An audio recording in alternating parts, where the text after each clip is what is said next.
अब प्रारंभ में जब ये ज्ञान धीरे धीरे प्रचार शुरू किया, टीवी माध्यम से जाने लगा, तो भक्तों के पास अनजान लोगों के ऐसे बुरे फोन आते थे, गालियां देते थे, तुम क्या कह रहे हो, ब्रह्मा विष्णु महेश को नासवान बता रहे हो, तुम्हें ये कर देंगे वो कर देंगे।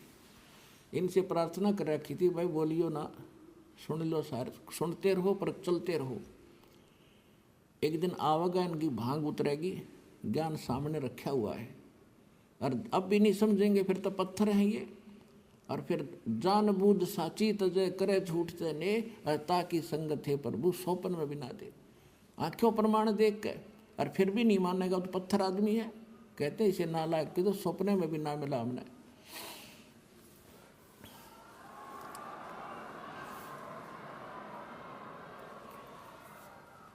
तो इसी प्रकार आपका प्रयत्न है, प्रत्येक भाई बहन को समझाओ, और कोई ऐसी गलती कर रहा है उसको समझाओ, क्यों पाप का भागी बन रहा है, ऐसी गलती मत करो।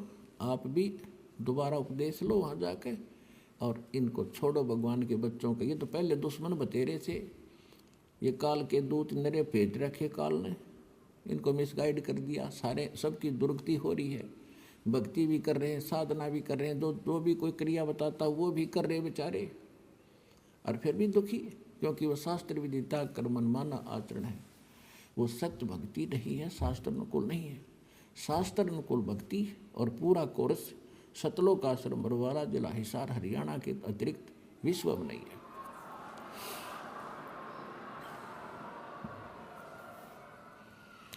तो प्रसंग चल रहा है कि एक सतनाम के जाप को अधिकारी इस दास से प्राप्त करके एक भी सांस अपने स्वरित और निरत, मन और पवन, इन चारों पदार्थों को एकत्रित करके लेना है।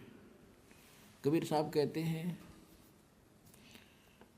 कहते माला तो कर में फिरे और जिव्या फिरे मुख माही, मनुआ तो चहूँ दिस फिरे ये तो सुमरण नाही। कबीर साहब कहते हैं कि हाथ में तो माला मणिया घूम रहा है, और जीभ मुख में घूम रही है, और मन कहीं घूम रहा है, ये सुमरण नहीं होता। कहते हैं सुरत नरत मन पवन पर, और सतनाम का वो जाप लगातार चले। सुरत नरत मन और पवन इकट्ठे रखे। जैसे आप सिमरण करते हो, सांस के सिमरण सतनाम दिया है, या प्रथम मंत्र भी जाप करते हो, उस पर ये जाप, ये ध्यान रखे कि जैसे आप प्रथम मंत्र पे बोलते हो, प्रथम मंत्र बोला प्रथम मंत्र का, तो ये सोचा ये किसके विषय में है। 5-4 जो लगातार जो मंत्र करें, 5-4 बार ये अभ्यास करें, ये किसका है। और उसके बाद बेशक शीघ्र करो, लेकिन ये ध्यान रहे मैं बोल क्या रहा हूँ। जैसे हम तो आप बोलते हो सत सुकृत अवगत कबीर, तो फिर इस क्या बोल रहा हूँ ये शब्द है, इस शब्द के साथ इस चित्त यानी मन को लगाना है, और ध्यान रहे कि मैं क्या बोल रहा हूँ, कौन से अक्षर का उच्चारण कर रहा हूँ। तो इसमें स्वरित और नृत अपने आप रहेगी कि किस जाप को कर रहा हूँ। स्वरित, नृत, मन और पवन।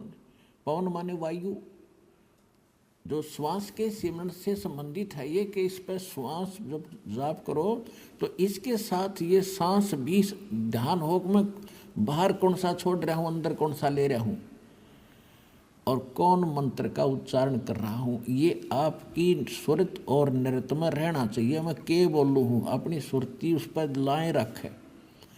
सुरती समझो आत्मा के कान हैं, और नृत्य जो है आत्मा की आंखें हैं, ऐसा समझ कर तो इनको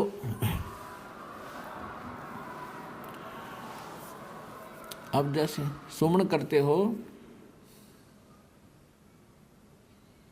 तो क्या मैं बाहर छोड़ रहा हूँ, कौन से मंत्र का उच्चारण अपने आप होता, श्वास से महसूस होता मैं क्या बोल रहा हूँ, उस पर ध्यान रहे अंदर क्या ले रहा हूँ। तो ये सुमन बना आपका ध्यान कहीं और उस श्वास करें जो खिंचम खिंचा, इससे कोई लाभ नहीं। स्वरित नृत्य उस पर लगी रहे, मैं क्या बाहर छोड़ रहा हूँ, क्या अंदर ले रहा हूँ, या प्रथम मंत्र में किस किस जाप को कर रहा हूँ। जब जल्दी करते हो, क्योंकि स्वाभाविक हो जाता है, जल्दी करना पड़ता है, तो उसमें ये सोचा मैं बोल के रहा हूँ। पहले तो ये पता हो कि किस किस का जाप है, ये 2-4 बार अभ्यास करके फिर बेसिक केवल शब्द पर ही ध्यान रख सकते हो। के बोल रहा हूँ, कौन सा मंत्र बोल रहा हूँ, हरियम बोल रहा हूँ, किलियम बोल रहा हूँ, उस पर ध्यान रहे। तो वो उस पर जरूर रहना चाहिए, वो नहीं माड़ा फेरे जाओ। तो ऐसे ही इस सतनाम पर बात चल रही है कि सतनाम पालड़े, तराजू के एक पलड़े में ऐसे किया हुआ श्वास उश्वास स्वरित नृत्य और मन और श्वास के साथ किया हुआ एक श्वास के सिमरन की ओनली एक मंत्र, सांस बाहर छोड़ा और अंदर ले लिया, पूरा हो गया एक मंत्र। इस एक मंत्र के जाप को तराजू के एक पालड़े में रख दो, उसकी कीमत। और दूसरे पलड़े में 14 लोक, विष्णु का लोक, शिव का लोक और ब्रह्मा जी का लोक, धर्मराज का लोक, नीचे के ये ताल पताल उतल सारे, और ऊपर के गोलोक और दुर्गा का लोक, ब्रह्मलोक, सपतपुरी, स्वर्ग और नरक। स्वर्ग नरक ये अलग 3 लोक न्यारे हैं।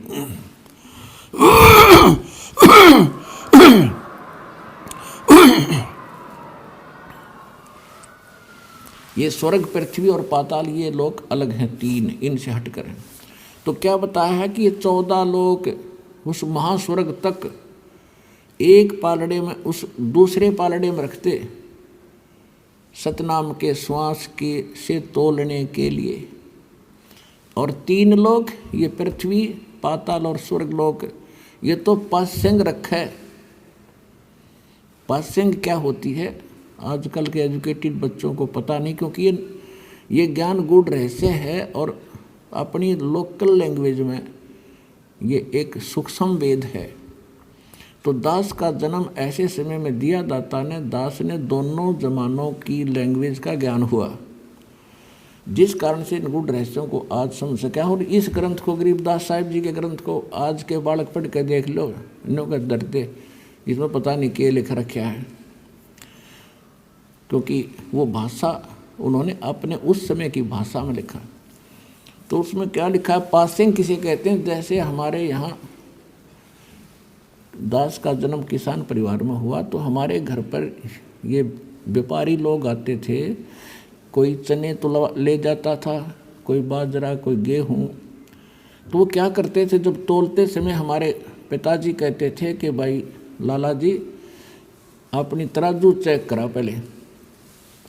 वो देखते थे अगर थोड़े से अनबैलेंस्ड होती तो जिस कणक को हम वो सौदा करने आया था, जैसे गेहूं का ढेर पड़ा है और उसी को तोलना था, तो गेहूं ही एक मुट्ठी उठाई उस ढेर में से, और तराजू को एकसार करने के लिए, एररलेस करने के लिए, उसकी त्रुटि निकालने के लिए एक पलड़े में वो थोड़े से गेहूं डाल देता था, 2-4 ग्राम, और जिससे वो डिफेक्ट तराजू का ख़त्म हो जाता था तो उस तरफ बट्टे रख देता था। और फिर फिर उसके बाद वो सौदा कणक का तो घना था, वो पासिंग तो उसका तो कोई सौदे में अकाउंट है नहीं, उस पासिंग का तो जो रखे थे इतने गेहूं, तो ये पासिंग समझो। तो अब क्या बताते हैं गरीबदास जी, सतनाम पालड़े रंग होरी हो। सतनाम के 2 अक्षर हैं, वो तो स्पष्ट लिखा है वाणी में। सतनाम तो दास इसलिए बोल रहा है, इसको थोड़ा सा सार्वजनिक कम कर रहा हूँ अभी, वैसे कर तो दिया तकरीबन। वो 2 अक्षर का नाम है, एक ओम और दूसरा वो तत्, सांकेतिक है। कहते ये सतनाम है 2 अक्षर का, ये 2 अक्षर के नाम का जाप सतनाम कहलाता है। तो कहते सतनाम पालड़े रंग होरी हो, और 14 लोक चढ़ावे राम रंग होरी हो। 3 लोक पास्यंग धरे रंग होरी हो, तो ना तुले तुलाया राम रंग होरी हो।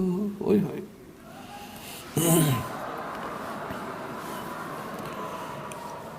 अब एक सिमरन की ओए होए इतनी कीमत है।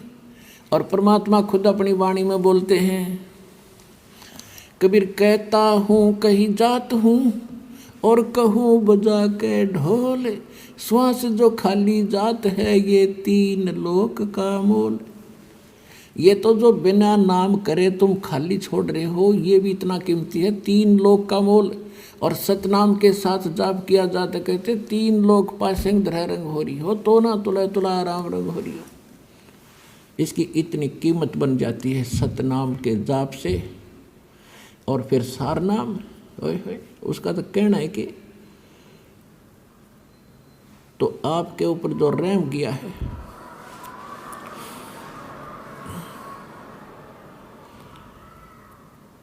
आपके ऊपर जो परमात्मा ने रहम किया है उसका कोई एस्टीमेट लगाकर दास नहीं बता सकता कितनी दया आपके ऊपर हुई है। यहाँ आना हंसी खेल है। आप देख लो हरियाणा के लोग कितने आ रहे हैं और मध्य प्रदेश, उत्तर प्रदेश, राजस्थान, वहाँ से कैसे आ रहे हैं। तो कहते हैं अभी तक इन्होंने ज्ञान नहीं या इनके इतने अच्छे संस्कार नहीं बने हैं जो यहाँ तक पहुँच सके।